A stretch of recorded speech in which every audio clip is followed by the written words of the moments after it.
हमारे सामने एक ऐसी सक्सेस मौजूद है जिनसे हम आपको रूबरू कराएंगे।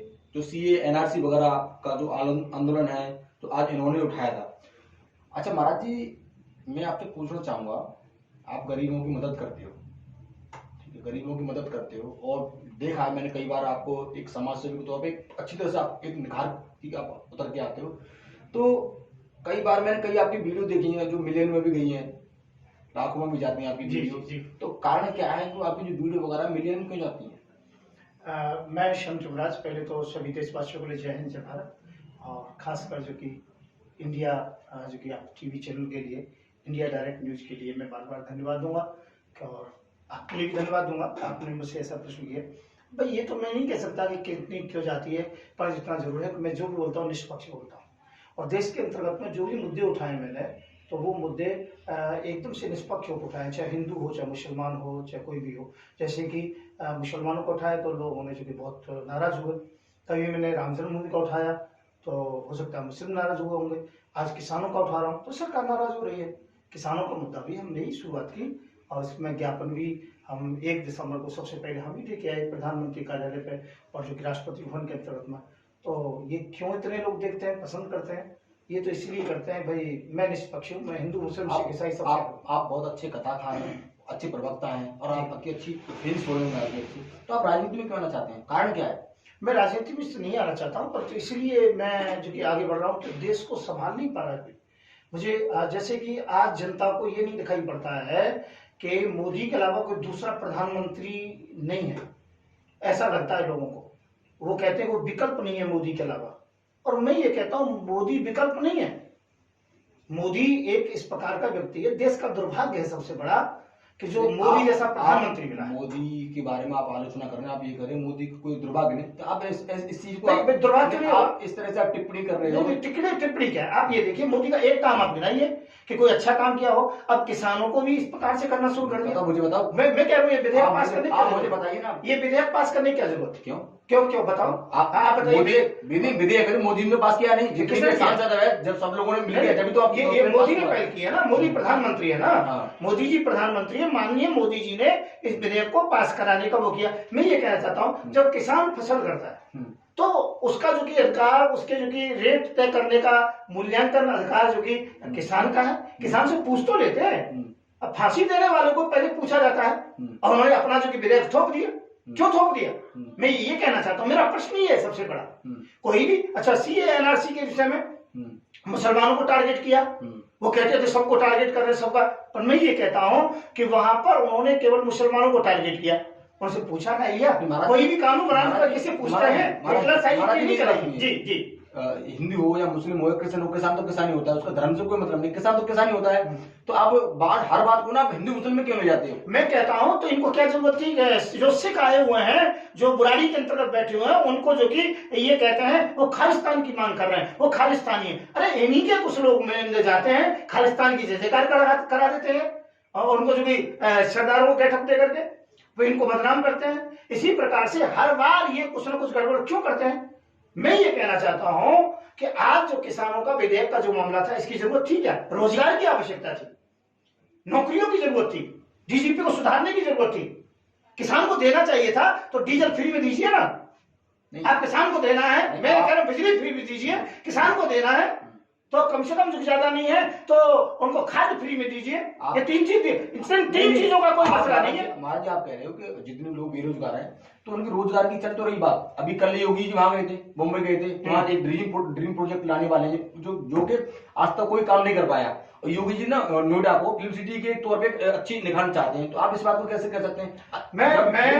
जब फिल्म सिटी नोएडा में आएगी तो लोगों को रोजगार मिलेगा, जाहिर सी बात। अरे मैं मोदी जी, योगी जी को इस बात के लिए धन्यवाद दूंगा कि फिल्म सिटी का उन्होंने इस प्रकार का एक ड्रीम प्रोजेक्ट बनाया है जो कोई नहीं बना सकता है, और ये असंभव को संभव करते हैं। अब मैं देखता हूं, कहते हैं मोदी ये तो मुमकिन है। मैं ये कहना चाहता हूं, एक्टर भी लाएंगे, हर चीज लेके आएंगे, करेक्टर लेके आएंगे, पर बॉम्बे का समुद्र कैसे लेके आएंगे? मोदी जी, योगी जी, शाह जी, मैं तीनों को चैलेंज कर रहा हूं। यदि बॉम्बे का समुद्र यदि उठा करके ले आए तो मैं हाथ बढ़ा कर लूंगा इनकी कोठी के सामने। और मैं इस बात की गारंटी दे रहा हूं, ये फिल्म सिटी के नाम पर लाखों करोड़ों का घोटाला करने की तैयारी हो रही है। अपने 2022 के चुनाव की तैयारी हो रही है और ये केवल एक जनता के साथ बहुत बड़ा धोखा है और कुछ नहीं है।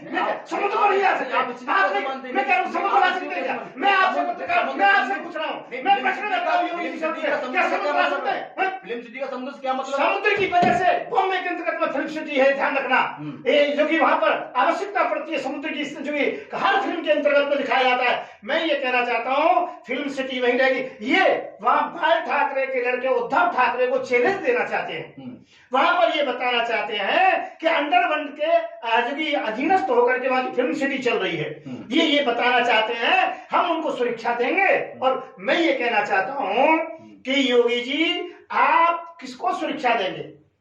आप बिना पुलिस के आम जनता में घूम के दिखा दीजिए। मोदी जी आम जनता में जाके दिखा दीजिए, जम्मू कश्मीर में जाके दिखा दीजिए। ये केवल आपका मतलब ये है कि जितने भी ड्रीम प्रोजेक्ट पर काम चल रहा है सब घोटाले की वजह। ये घोटाला और कुछ नहीं है। फिल्म सिटी बॉम्बे में रहेगी, कहीं दूसरी जगह नहीं आ सकती। नोएडा में फिल्म सिटी बनाने की कोशिश की गई थी, कितनी शूटिंग हुई है वहां पर बताइए?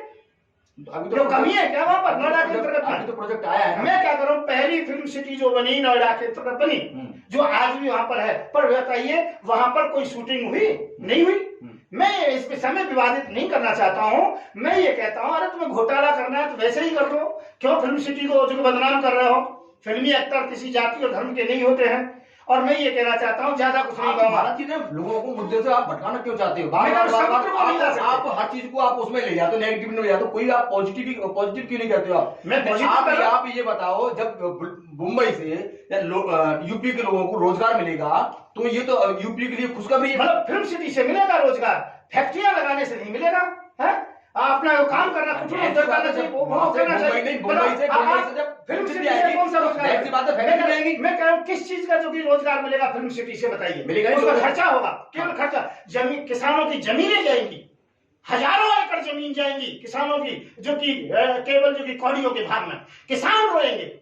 इसके बाद में उद्योगपतियों को उनके ठेके दिए जाएंगे, जो उद्योगपति हैं वो जो कि पैसे वाले और बन जाएंगे।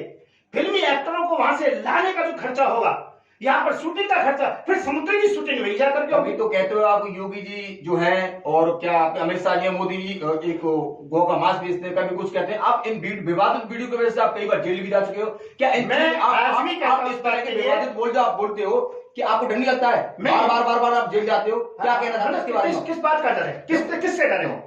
क्या डर है? किस बात का? ठीक है, जेल भेजते हैं, कोई नहीं, ये यही कर सकते, जेल भेज सकते हैं। ये गाय का मांस बंद नहीं कर सकते हैं, ये रोजगार नहीं दे सकते हैं, ये हमें जेल भेज सकते हैं केवल। अभी 52 दिन के लिए जेल भेजा मुझे, 1 महीने तिहाड़ में रहा हूं, 22 दिन मथुरा के अंतर्गत में रहा हूं। आपके पास कोई प्रमाण है? किस बात का? इसी बात का। किस बात का? आप कहते हो कि मोदी और अमित शाह ये दोनों, ये आप कई बार उन्होंने आपने आपत्तिजनक अपने पोस्ट भी डाली है अपने फेसबुक भी भेजते हैं। विश्व के अंतर्गत में सब लोग जानते हैं गाय का मांस विदेश जाता है भारत से। हमने भाजपा को इसलिए पसंद किया, हमने योगी और मोदी को इसलिए पसंद किया कि गाय का मांस बंद हो जाएगा। आज विश्व के अंतर्गत में गाय के मांस के व्यापार में भारत सबसे अग्रणी है बीफ के मामले में। और भारत के प्रधानमंत्री माननीय जो कि नरेंद्र मोदी दास जी हैं, दामोदर दास जी हैं, और दूसरा गृह मंत्री हैं अमित शाह जी हैं। ये दोनों देश के मालिक हैं। यदि विदेश में कोई दास जाता है तो इनके द्वारा जाता है। जी, हमारे भारत के प्रधानमंत्री पीएम है, इतने सज्जन और अच्छे आदमी हो, तो आप इन पर ऐसा आरोप लगा रहे हो एक संत होके, तो ये चीज आपको शोभा नहीं दी। मैं आपको कहना चाहता हूं, आप गूगल सर्च कीजिए, गूगल मैंने नहीं बनाया। आप कोई भी देखिए, इतनी जो गाय के मांस की जो फैक्ट्रियां हैं, बीफ कंपनियां हैं, मांस फेंकने, जिसे रेड मीट की जो ये कंपनी कहते हैं, आप उनके विषय में सर्च करके देखिए आप प्रत्यक्ष को प्रमाण की क्या आवश्यकता? उत्तर प्रदेश से भी जाता है, हर जो भी प्रदेशों से जाता है। मैं ये कहना चाहता हूं कि इनके बस की नहीं है गाय का मांस बंद करना, कोई बात नहीं है, पर लोगों को बताएं तो सही कि गाय का मांस भेजते हैं और वो कितने रुपए में बिकता है, वहां पर वो पैसा कहां पर लगाया जाता है। कभी फिल्म सिटी की बात, कभी किसानों की बात, कभी सीए की बात। अरे मैं कहता हूं रोजगार की बात कीजिए।